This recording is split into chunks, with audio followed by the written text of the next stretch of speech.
Welcome to our webinar. Thanks for joining us today. My name is Andrew Townsend. I'm an e-learning evangelist here with eLearning Brothers. Today we're going to be talking about the principles behind designing visual hierarchy. This webinar will be recorded. We'll get a copy of it sent out to everyone who is registered later today. I'll also be posting this on our blog probably early next week, so you'll be able to find it there, the recording. If you have questions during the webinar, we'll be ready to answer questions in the questions panel. Please do use that. I'll try to answer your questions, the questions that I can in the questions panel, or I'll try to bring those questions to Stacey so that she can answer those directly. Speaking of Stacey, we have Stacey Wilhelmsen, our senior graphic designer, with us today.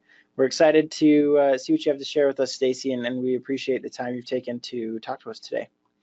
Just so you guys know, one of the things we like to do after the webinar is try to follow up as soon as possible. Sometimes it's just to get feedback. Most of the time we do just want to touch base and see if anybody needs one-on-one clarification on the webinar topics after the fact.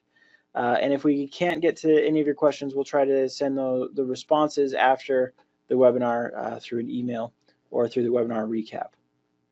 All right, without further ado, I'm going to go ahead and turn the time over to you, Stacey, and I'll make it so we can see your screen. Awesome, thank you.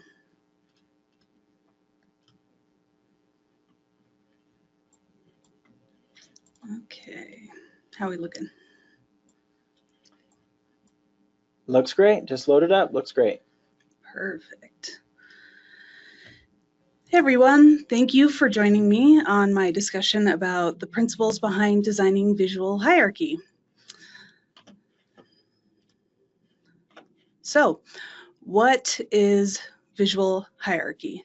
It is the arrangement or presentation of elements in a way that implies importance. Visual hierarchy refers to the arrangement and presentation of elements in a way that implies that certain elements are more important than others. In other words, visual hierarchy influences the order in which the human eye perceives what it sees. This order is created by visual contrast between forms in the field of perception. Objects with higher contrast to their surroundings are recognized first by the human mind. When it comes to designing, your most fundamental task is to make sure your designs are communicating as effectively as possible. To do so, make sure you use all the resources in your design toolbox. For example, size, spacing, color, contrast, typography, etc., in order to organize and prioritize your content. Before we dive into anything specific, I'd like to mention a critical bit of information about basic design theory, because it's kind of important to understand why we're doing things the way we are. I feel like the most important things to understand is that we, as humans, scan a page or a layout from top down and from left to right in most cultures. But recent studies have shown that people first scan a page to get a sense of whether or not they're even interested before reading it. Scan patterns usually take one of two shapes, an F pattern or a Z pattern, and you can take advantage of this in your design. F patterns apply to traditional text-heavy pages like blog posts or articles. A reader scans down the left side of the page looking for interesting keywords in left-aligned headings or topic sentences, then stopping and reading when they come across something that's interesting. The result looks something like the letter F or an E with more horizontal bars. This is when you want to ask yourself, how can I utilize this to the best of my advantage? Try using left-aligned attention-grabbing elements like short, bold headlines or bullet points to guide your viewer. The other one is Z pattern. Z patterns apply to other types of page layouts like ads or websites, when information is not necessarily presented in paragraph block. Readers' eyes first scan across the top of the page where the most important information is likely to be found, then shoots down to the opposite corner at a diagonal and does the same thing across the lower part of the page. This is fundamental to basic web page design. Web pages are intentionally laid out this way to emphasize the information the designer deems most important, which may be content, links, ads, or anything else. Placing the most important information in the corners of the Z pattern and along the diagonal lines helps ensure that the designer's highest priorities are viewed. This is our job as designers, to provide our viewer with the highest level of information and communication with the least confusion. And in doing this, we utilize our knowledge of how people read and view copy to make the best decisions when it comes to design. It's not necessarily about following the strict rules of F or Z pattern, but knowing how to use the concepts to guide your work. So that being said, we'll talk about my first order here, size and scale. Larger elements tend to get more attention. Increasing an object's size or dimensions and its scale, which is its size in relation to other objects, is one of the easiest ways to give it visual importance. And I've got a few examples for you here. So instead of doing something like this, where the title is the subtitle is competing with the title, try rearranging the elements like maybe so. Even though let's talk about scale and size is in the topmost left corner, it's of lower importance because of how small it is in relation to the other words. So e-learning is read first because it's the largest. Here are some other examples. If you're dealing with more copy and don't have as much room to play around in, you can still pull this off. So again, think about what is most important. So e-learning rockstar is going to be the most important and call the most attention to itself just because it's the largest, even though the body copy is taking up even more space on the screen, but using smaller fonts and lighter weights will help this as well. Okay, one more example. So everything is of a moderate value in relation to each other. Here is another example, and we're kind of really breaking the rules with this one. The most important bit of information is actually at the very bottom of the page. And we're able to direct the viewer's eye first down and then back up to the top. But if e-learning rockstars was the same font and weight, we wouldn't have been able to do this. Okay, do we have any questions so far? Okay, moving right along. Space and texture. Now, space is the negative or empty space around any content, text, shapes, images, etc. And texture is the overall arrangement or pattern of the space, text, or other details on the page. Another way of calling attention is to give your content plenty of room to breathe. Spacing is one of the most important and sadly one of the most neglected design principles. If there is a significant amount of negative space around a word, phrase, or shape, these elements will be readily visible. Not only that, but spacing gives your layout balance, flow, and focus. Always plan on blank space for unused space. It is essential for giving the viewer's eye a place to rest and a path to travel through the design. And it is also essential for separating your layout into sections to prove crucial points. And on that note, reducing the space or proximity between elements in order to have related items closer together is also a good aspect of spacing. So here, our most important item, again, is the title, e-learning rockstars. It's the boldest. It is highest up on the page, so we are using that. But we're able, in this two-page spread, to direct our viewer's eye from e-learning rockstars down to let's talk about space, then back up through this negative space to let's talk, and eventually winding back down to about space. Here's another example. This one's a little different. This one is using more of an isolating focal point instead, where the most important contact is surrounded by white space to direct your focus there and make it highly visible against textured or patterned backgrounds. So everything else has kind of been pushed out of the way. When someone is talking about texture in regard to visual hierarchy, they aren't necessarily referring to pictorial texture effects. They're referring to the overall arrangement or pattern of space and text around other details on the page. And here is an example of how we can alter a layout's texture by changing some shapes or adding some shapes, which changes its visual hierarchy. So this first example, e-learning rockstars, it's the largest, highest on the page. And second is, let's talk about texture.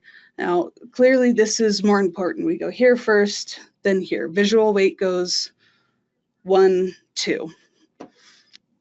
Now, by simply adding a little dark box behind, let's talk about texture, all of a sudden it's competing for importance with e-learning rockstars. Its visual weight has been increased. So therefore, you know, e-learning rockstars is not necessarily number 1 on the page now. And if we wanted to reverse it completely, we disrupt the first or most important aspects on the page. So now that we've kind of obscured e-learning rockstar, our eyes automatically drift down to, let's talk about texture first. Okay. Any questions? We don't have any questions at this time. Okay. Looks like everything you're talking about is pretty easily understood. If you guys do have questions or comments, please do use that questions panel. Okay. Color and contrast. Color can be, bright colors can be used to stand out against muted colors or grayscale. Colors in general, that's kind of a very broad subject, so I'm not going to delve too deep into that today. We're just kind of briefly talk about a few important things about color and contrast, and if you guys are interested in more information on this, we can definitely do a follow-up later. Okay, so we've got bright colors, and the contrast is the arrangement of opposite elements, so we're going to talk about that. We are visually drawn to color, especially when it's strategically used to highlight important information or imagery. A bright splash of color like red, orange, yellow, or even pink, for example, is hard to miss, whether it's on a billboard on the side of the road or a brochure in your local grocery store. However, if you drench a design in too much color, you negate the impact of the color would have had in creating visual hierarchy. So using color sparingly and with purpose, that is key. So for example, using the same color across the board like this will, everything's got a very similar visual weight because we're using too much color. So instead, use it sparingly. And making a title pop off the page, even though the title isn't in the topmost left corner, it still is highest in the hierarchy on the page. And if we want to go even more extreme with our example, when we're talking about multiple colors, it can be a little bit difficult if you don't quite understand like color temperature or color value. So when you're using multiple colors, you definitely want to pick colors that have different values on the value scale in order to make them pop off of each other, because if their value is too close, then they're going to compete with each other. So for example, I have a dark blue cool background, which is going to be low on the color value scale. The orange and the pink are kind of mid-tones, and my white is a neutral, which is on the high value. And we're going to talk more about color value here in just a second. So let's talk about color temperature first. Colors can be warm, like red, orange, and yellow, or cool, like blue, green, and purple, or even neutral, like black, white, gray, and sometimes even brown or beige. Mixing color temperatures, especially ones with high contrast, can attract a lot of visual attention. Color value is the lightness or darkness of a color. Like temperature, colors of different values can be contrasted against each other for a dramatic effect, while colors of similar values tend to have more equal visual weight. One of the easiest ways to think of value, at least in my opinion, is if you were to think about how my color would look in terms of black and white, just like printing a full color graphic off of a black and white printer. How light or dark would it turn out?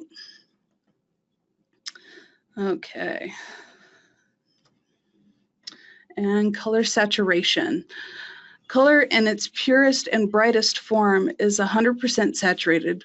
The closer it approaches to gray, the more desaturated it is.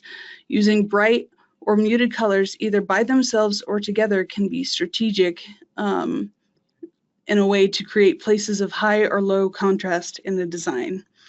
And I've got a few examples here that we've created for eLearning Brothers, showing good contrast in relation to color. So this first example, we've got that cool dark blue as kind of a neutral setting for the background, and we're using bright, highly saturated colors to pop and bring out certain points in this flyer. And kind of the same for the rest of these. I mean, this is, you know, just on the opposite end of the spectrum. We've got lighter backgrounds with muted tones, but we're still using bright and vivid, highly saturated colors for the important information. Okay. Yes. So we've got a few questions coming in about color. Sure. And you may or may not be able to speak to some of these. Sure. First of all, can you talk about an example that may be used in either e-learning or maybe even an organization? And you're showing these here. How do you, it kind of goes into another question is, are there certain colors or combinations that work well in certain situations? For example, in e-learning, are there certain colors that you think are the best for e-learning? Oh, okay, that is a good question. I don't know that I would say any certain color has more importance over another in relation to e-learning. There is a lot of color theory that goes into, you know, what kind of emotions do warm colors convey versus cool colors, which kind of is an extensive topic, but just kind of glossing over it here. Any use of warm colors, so red, orange, yellow, those will convey a sense of warmth, happiness, they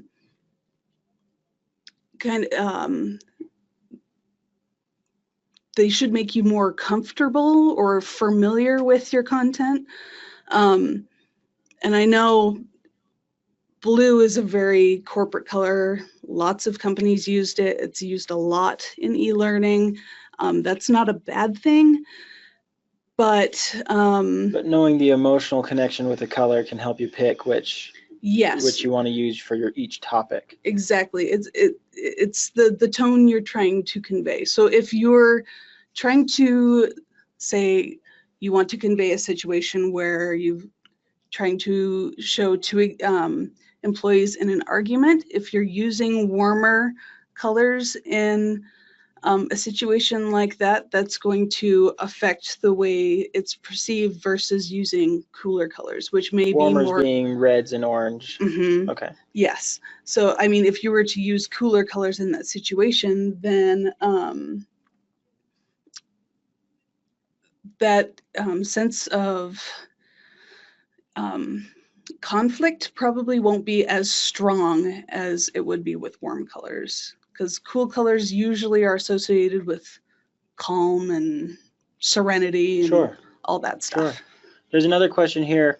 Are there certain colors that you are aware of that you focus on when dealing with potential viewers with color blindness? Oh, that's or such color a combinations. That is a fun subject. I highly recommend doing a 508 color contrast test on any colors you're using when you're dealing with people with color blindness. I think the majority of people who are colorblind are usually red-green.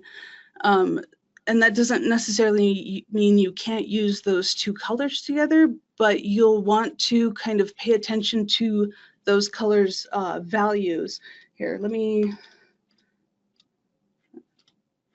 we'll go back to this slide.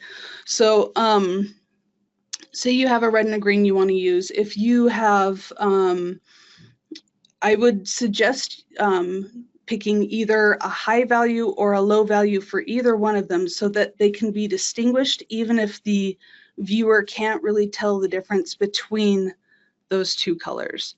So say your red is of a high to mid value and your green is a low value, just so that when they're seeing those two colors on the screen, they don't look the exact same.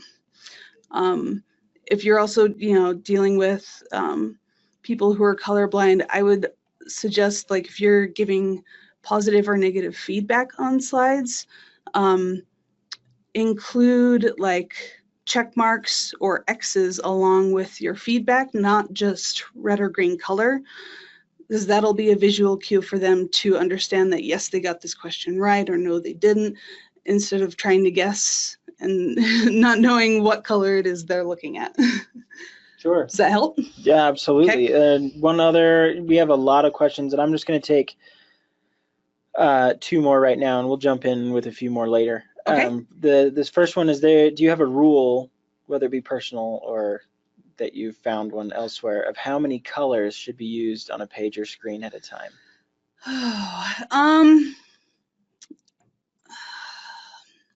I don't have a hard and fast rule for that, but I will usually stick with 3, no more than 4, including neutral colors. So I guess it kind of depends on, if we're talking about bright saturated colors and neutral colors. I mean, I can use a color palette with 6 colors if I've got 2 neutral colors that I'm using and maybe 4 bright, or 3 and 3. But I highly suggest not using too many bright saturated colors all at once, because they will compete with each other. Could you go back to those print materials? Yes. I say print materials. 2 of these are print materials. 2 of them were created for the blog and Yes. for our Instagram. And you can kind of see that principle here, where in the design aspect, you don't have a whole lot of colors, more than 4 at least on the sheet. I mean, the one sheet might have more of those icon colors.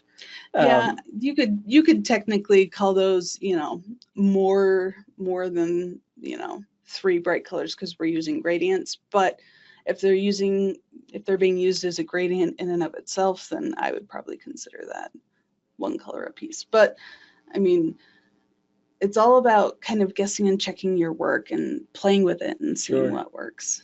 The last question that we'll take now is in regards to these sheets here. Would you put all that text in an online course?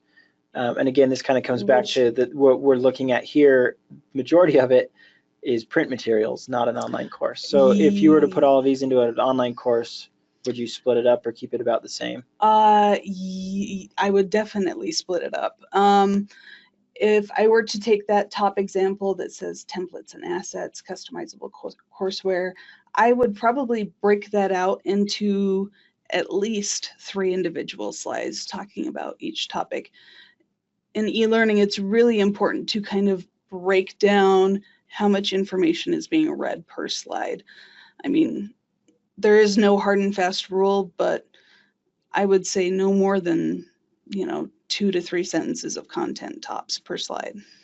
Sure, great. Now Less we have is lots more. more questions. We have lots more questions, but we'll take those at a later time. Sure, okay. Okay, kind of the last thing I wanted to talk about.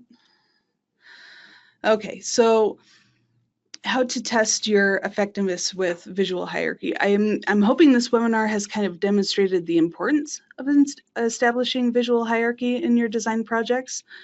And many of the techniques I've covered are great tools to add emphasis to select parts of your design. However, a word of caution is, too much emphasis is the easiest way to break down visual hierarchy. If everything is important, nothing is important. So be sure to remember, when it comes to design, not everything can be equally as important. For your work to have visual hierarchy, there have to be elements of higher and lower importance. So make sure to stop and evaluate what should be the most important information you provide. It is our job to do that. So if you're not sure if your visual hierarchy is working the way you intended, there's an easy way to test your work's effectiveness. And you can do this at any time. No special tools required. It's just called the squint test. And all you have to do is sit back from your computer screen a bit, squint at your design so all the details blur and you just see general shapes. What stands out? Is it what you want the viewers to look at first? If so, you're in good shape. If not, then you may want to go back and try something else. I apologize, I didn't get to talk about typography today, which is another important design principle as well. But the good news is Nick Brown will be doing a webinar next week on this topic, so tune in if you're interested. Is there any more questions? Yeah, so Nick Brown's webinar, we don't have it available for registration. I'll try to get that out by the end of the day, but that'll be on the 26th of April, I think. It's either the 24th or 26th. I'll have to double check, but you'll be able to register for that later today. We're getting that up later in the afternoon. We do have a few more questions here. Sure. How do you decide what should be the highest in the visual hierarchy? So this goes back to when you had the title of e-learning rock stars and then the subtitles. Mm-hmm. How this person says, I would think that e-learning rockstar wouldn't be the most important part of those layouts, because the subtitle is what gives you more information about the topic in these cases. So in your examples, how is this decided, and is it the client that decides it, or is it the designer? That is a good question. It's kind of a combination of the two. When you're working with clients and you can't just make these decisions by yourself, it is important to communicate with them and find out what order they need this information to be presented in. Not necessarily from top to bottom, but what are the most important elements, like 1, 2, 3, and what takes, precedence after that. So it is more about the conversation between you and your client, or whoever it is you're working with, to create these courses or these design pieces. But that's definitely something you need to tackle first before even starting. Excellent. Another question here is, can larger sized text with smaller weight be emphasized over smaller text with larger weight? Yes, it can. It depends on, what kind of fonts you're using, but that is totally possible. You can have a smaller font.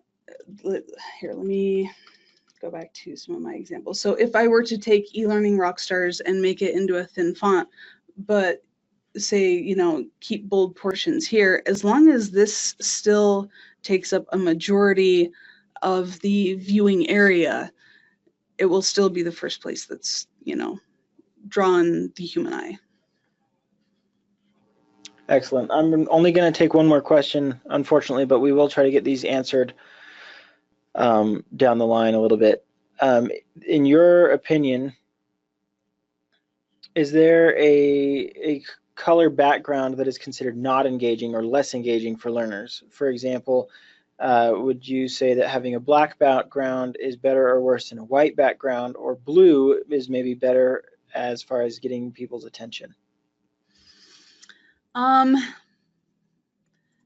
You know what? I'll say that my personal preference, I love working with dark backgrounds as a base for whatever I'm building, but that doesn't necessarily mean it's better. But in my opinion, that's just what I like to work with, because then I can work with bright, fun colors on top, and I can really make them pop. But honestly, it's kind of about personal preference, and I don't know that there's a specific color that I would or wouldn't use. I would just make sure that the colors I am using work well together. What is it that we use for our customizable courseware? We use Newstone. So in the Newstone layouts, we do have both dark and light pattern backgrounds. Okay. The pattern backgrounds aren't necessary, but it's just our fun way of adding just a little bit extra interest to a design, so it's not just a flat color. But we do use a lot of blue, but we use, you know, yellows and oranges as well. So that goes into color theory again, which, you know, if you guys are interested in, we can definitely have that conversation. A lot of people are saying they would love more conversation on color. Okay. So we'll try to get that scheduled in the future. This webinar is being cut a little bit short. Stacey's extremely busy on our design team, getting tons of stuff done every day. So we're gonna have to cut this short. I'm seeing more people saying, yeah, more discussion on color. So we'll definitely have to jump into that. Let me take the screen back for a moment. Go for it. And show this. So some of you may know this already. We've got ELBX coming up. It's our first user conference. That's going to be coming up very soon, very quickly. It's on June 11th. Oh my gosh, that is so close. So you'll want to come. Stacey's not presenting at that conference, but she will be there. And Nick Brown will be presenting there. So will Bill Milstead. Pretty much our whole design and dev team is going to be there, and it's going to be great. So you can come and rack their brains for some ideas, and I'm sure there'll be some conversation about color and other things. So you can register for that, elearningbrothers.com. It's going to be here in Salt Lake. Also, if you want to see more of the design and development team's awesome materials, you can schedule a demo. Call the number 801-796-2767. Send an email to info@elearningbrothers. We'd love to just send you anything that you'd like to see. Or you can go and dig around yourself at elearningbrothers.com. So thanks, everybody. Thanks for joining us. Thank you, Stacey. And you're welcome. Thank you. Some of these unanswered questions, we'll try to get them answered later today. Thank you. Thank you.